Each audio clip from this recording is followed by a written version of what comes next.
નકરા ગુંગા ખાઈશ ગોબરો એ ખાતા છી ગંધરા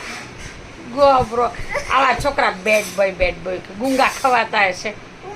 તો પછી કેમ ખાય છે તું જો આ બધા આ ગુંગા ખાય પછી મને મારે છે આ મારો બેડ બોય છે ને તું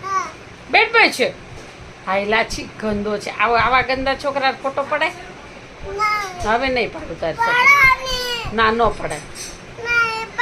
તો ગુંગા ખાઈશ તું જો આ છે ને વિડીયો બહુ વાયરલ થાય જો આ નાના છોકરા હોય ને એ ગુંગા ખાય છે ખાતા નહીં હોય કોઈ છોકરા ગુંગો તે મોઢા વાસ આવે ગંદી છી એ જો ખાધા ગંધરો ખંજવાળ આવતી હતી હવે ગુંગા ખાઈશ તું નહીં ખાઈશ ને તો ગુડ બાય છે ઋષિ ગુડ બાય